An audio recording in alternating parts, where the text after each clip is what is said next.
What made these premonitions even more disturbing was their specificity.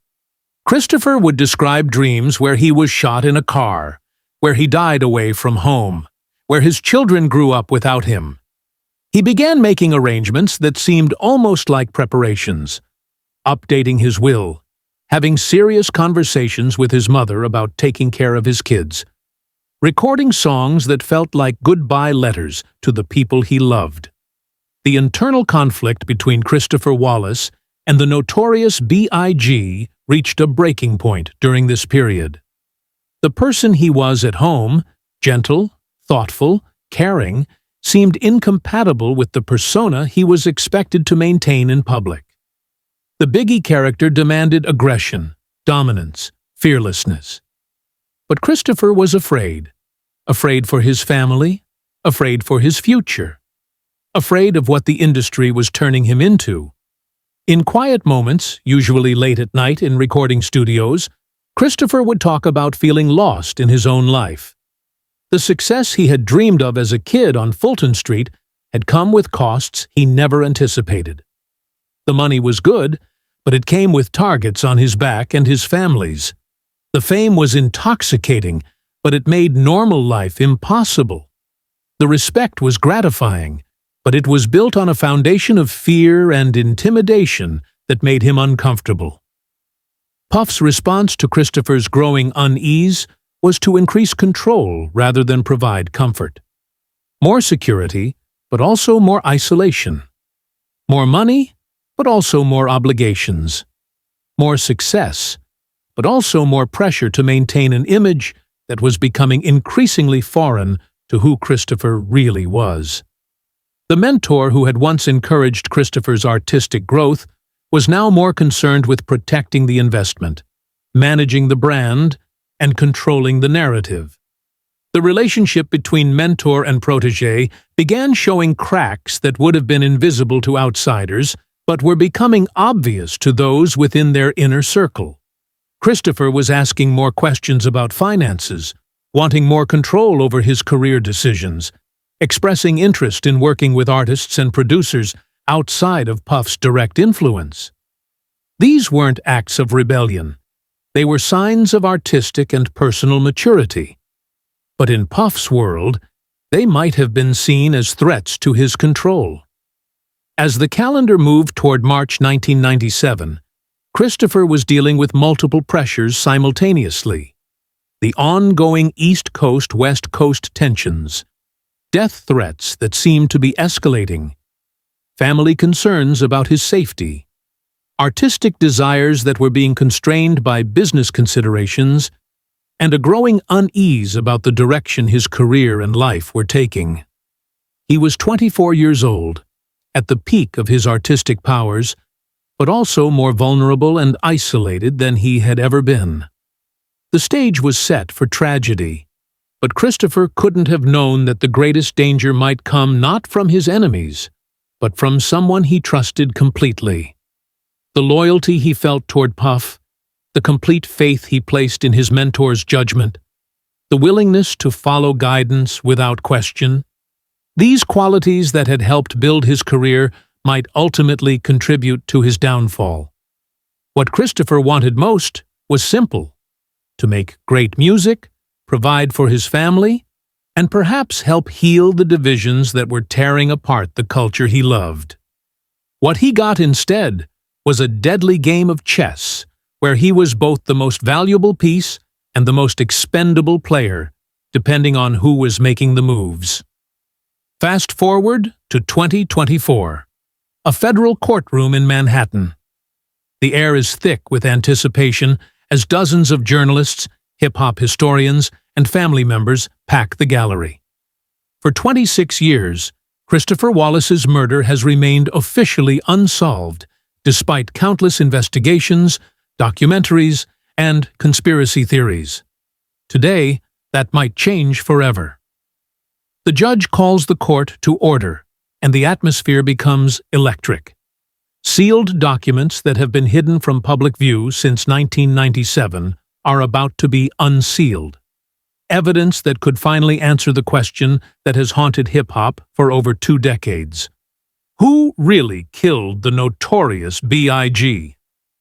Federal prosecutor Sarah Martinez stands to address the court, her voice steady but carrying the weight of history. Your Honor, the evidence we're presenting today will fundamentally alter the public understanding of Christopher Wallace's murder. For 26 years, the narrative has been one of random violence, of East Coast-West Coast rivalry gone too far. The documents we're unsealing today suggest something far more calculated, far more personal, and far more devastating. The first document presented is a sealed FBI file from 1997, thick with redacted sections that are now being revealed for the first time. As the prosecutor reads from the file, the courtroom falls into stunned silence. The document details surveillance of Sean Combs in the weeks leading up to Christopher's murder, including recorded phone conversations that allegedly show foreknowledge of the planned attack. On March 7, 1997, 2 days before Christopher Wallace's murder, the prosecutor continues, FBI surveillance recorded Sean Combs making a phone call to an unidentified number. In that conversation, he allegedly stated, and I quote, "The problem will be solved soon. The West Coast thing is getting out of hand, but it'll be over by Monday." March 9, 1997, was a Sunday. Christopher Wallace was killed early Monday morning. The gallery erupts in gasps and whispered conversations before the judge calls for order. In the front row, Voletta Wallace sits with tears streaming down her face, her hands shaking as she processes what she's hearing. The man she considered like a son, the man who spoke at her Christopher's funeral, the man she trusted for decades, is being accused of having foreknowledge of her son's murder. The second piece of evidence is even more damaging: financial records that have been sealed since 1997.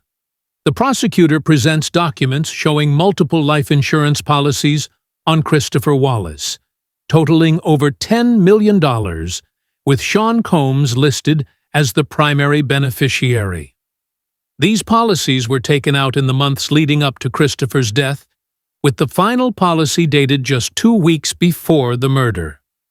"Ladies and gentlemen," the prosecutor says, her voice rising, "these weren't standard industry insurance policies. These were massive life insurance policies taken out by Sean Combs on Christopher Wallace's life, without Christopher's knowledge or consent. The premiums were paid through shell companies controlled by Sean Combs, and the payouts would have made him one of the primary financial beneficiaries of Christopher Wallace's death."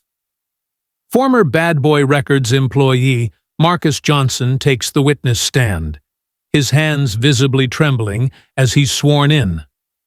For 26 years, he's kept secrets that have eaten at his conscience. Today, under oath and with immunity from prosecution, he's finally ready to tell the truth.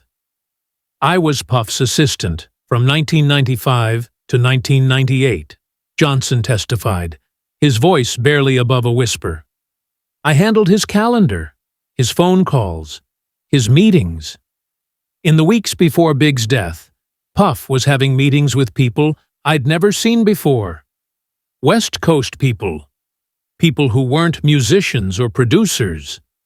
When I asked who they were, he told me to mind my own business and forget I saw them." Johnson's testimony becomes more specific and more damaging with each answer. He describes overhearing phone conversations where Puff discussed solving the Christopher problem. He details meetings where financial arrangements were discussed in code. Most damning of all, he describes Puff's reaction when news of Christopher's death reached the Bad Boy offices. "When we heard about the shooting," Johnson continues, tears now flowing freely, "everyone in the office was shocked, devastated. Everyone except Puff. He looked prepared, like he was expecting it. He immediately started making phone calls about damage control, about managing the narrative. He didn't seem surprised at all.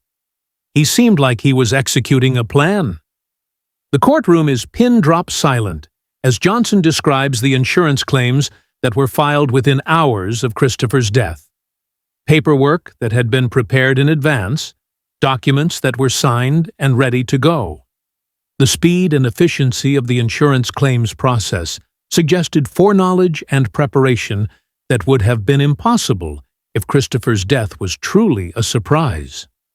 Former LAPD detective Russell Poole, who investigated Christopher's murder for years before his own suspicious death in 2015, had left behind sealed testimony that is now being presented to the court.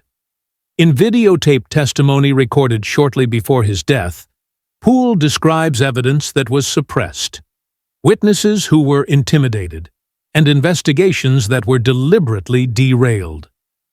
"I always believed that Christopher Wallace's murder was an inside job," Poole states in the grainy video footage.